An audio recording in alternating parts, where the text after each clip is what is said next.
Se você tem urticária, aquelas placas vermelhas na pele que coçam muito já há muito tempo e não sabe por que isso acontece, elas vivem voltando e te incomodam muito, fica comigo que nesse vídeo eu vou tirar todas as suas dúvidas sobre urticária crônica espontânea.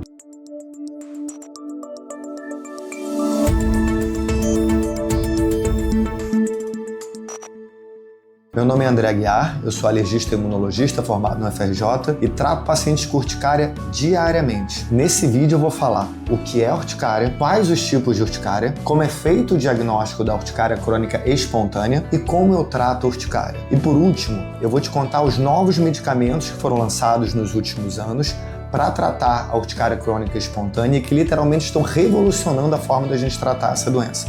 Hoje em dia eu digo tranquilamente que 99% dos pacientes podem ser controlados com a medicação disponível. E o que é a urticária? Bem, a urticária é uma doença de pele em que aparecem placas vermelhas, inchadas ou vergões no corpo que coçam muito. Normalmente elas melhoram em até 24 horas com ou sem remédio. É comum que a lesão que está num local melhorar e vá para o outro e depois para outro. Elas vão migrando de um lugar para o outro. Às vezes, além da urticária, o paciente tem um angioedema, que é um inchaço. Incha a boca, incha olho, incha a mão, pé. O angioedema ele pode demorar um pouco mais, até umas 48 horas para melhorar. A urticária geralmente é causada pela liberação de histamina na pele, por algumas células que são os basófilos. E essa liberação de histamina vai, quando liberada superficialmente, causar urticária e quando profundamente, causar o angioedema, que é o inchaço. E quais são os tipos de urticária?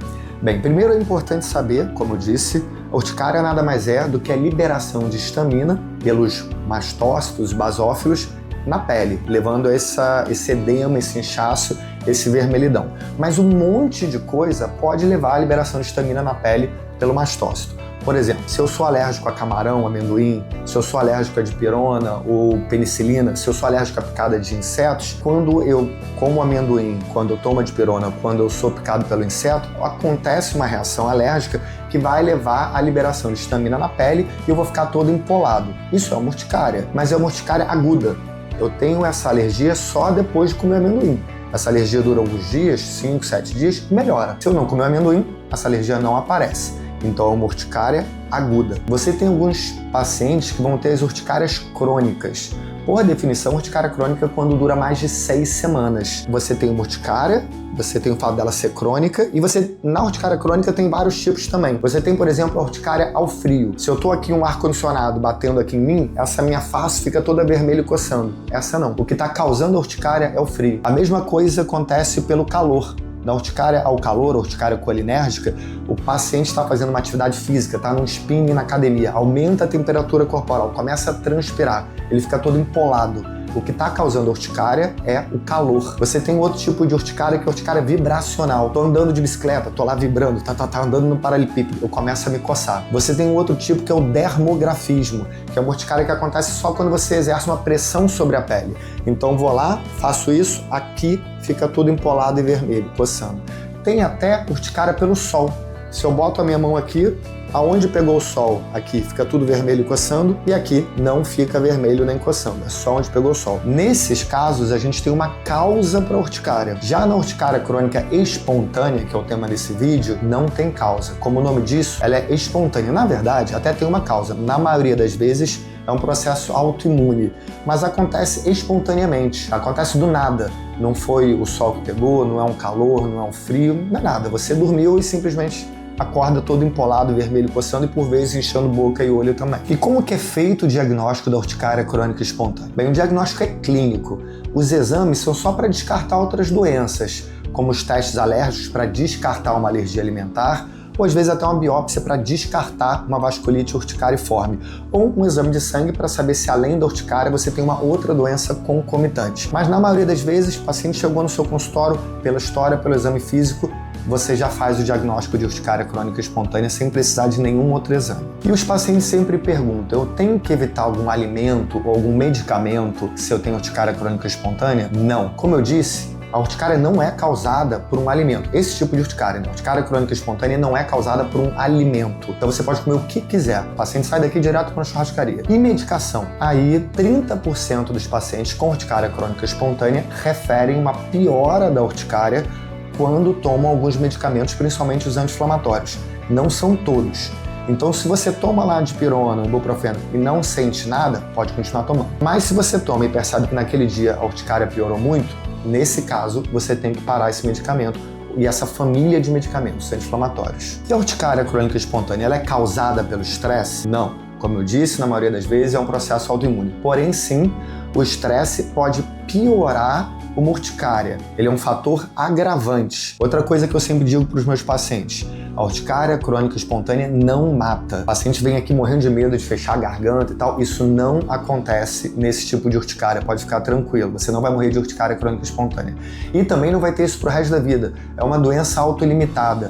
Normalmente o paciente fica com isso alguns meses, até alguns poucos anos. Isso simplesmente entra em remissão. Eventualmente pode demorar muito mais do que alguns poucos anos. Eu tenho um paciente há 20 anos com urticária crônica espontânea, mas não é o comum. Bem, e como eu trato a urticária crônica espontânea? Existe internacionalmente um guideline que orienta o tratamento da urticária. Não é como eu trato ou como ele trata. É assim que é tratado no mundo inteiro. Então, primeiro passo, ou step 1, você dá um antialérgico de segunda geração que não dá sono para o paciente. Um Allegra, um Alectos, para ser tomado diariamente por um longo período de tempo. Boa parte dos pacientes ficam controlados só com isso. Não melhorou? Aumenta a dose do antialérgico. Você vai dar até 4 comprimidos de antialérgico para ele.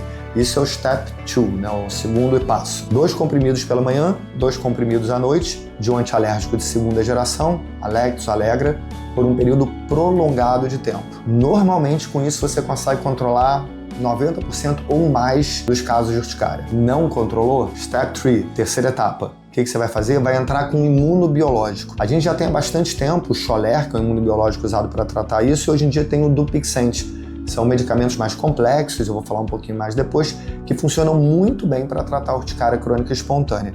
E a imensa maioria dos pacientes fica bem com um deles. E o convênio cobre esses medicamentos. E se não melhorar, aí, a quarta etapa do tratamento é o uso dos imunossupressores, como a ciclosporina. Mas é muito raro a gente precisar chegar a esse ponto. Todo paciente meu com urticária crônica espontânea sai aqui da clínica com um papelzinho desse para preencher. É o UAS7. Isso aqui é um score que vai me dizer a gravidade da urticária do paciente. Quanto maior, 20, 30, mais grave, quanto mais baixo, 1, 2, 3, mais leve a urticária. Isso tem 2 objetivos. Primeiro, eu poder acompanhar esse paciente ao longo do tempo. Ele provavelmente vai ter urticária por um período longo, então com esse UAS eu consigo saber se a urticária dele está melhorando ou não. Segundo, isso vai me orientar se eu tenho que aumentar ou não a medicação e se eu precisar usar uma medicação mais complexa, cara, como o Xolair ou o Dupixent, o plano de saúde obrigatoriamente exige que você tenha um score UAS. E quais são os medicamentos novos que foram lançados para o tratamento da urticária crônica espontânea nos últimos anos? São 2, Xolair e o Dupixent. Xolair não é exatamente novo, é um remédio já usado para asma há mais de 20 anos, que há alguns anos iniciou-se o uso dele também para urticária. Ele é um imunobiológico, um remédio diferente, uma molécula grande, a gente não consegue tomar por via oral, ela tem que ser injetada e que funciona muito bem para o tratamento da urticária grave, refratária ao tratamento com antialérgico. Esse medicamento é caro, custa cerca de R$10 mil por mês, mas quando tem indicação, feito um bom laudo, o convênio libera para o tratamento. Eu tenho vários pacientes fazendo uso do Xolair atualmente, um remédio extremamente seguro. Mais recentemente, bem recente mesmo, foi liberada a autorização desse outro remédio, Dupixent. Dupixent é um outro imunobiológico, que era usado para outras doenças, como dermatite atópica, asma e rinocinusite crônica. E super recente mesmo ele foi liberado agora para o uso do tratamento da urticária crônica. É uma outra opção que a gente tem para aqueles pacientes que não ficaram bem com o Xolair. Bem, agora que você já conhece sobre urticária crônica espontânea e os tratamentos, se ficou alguma dúvida, deixe um comentário aqui no nosso vídeo. Se você também quiser marcar uma consulta presencial ou online, os contatos estão lá na descrição do vídeo. E aproveita, se inscreve no canal para acompanhar os próximos vídeos.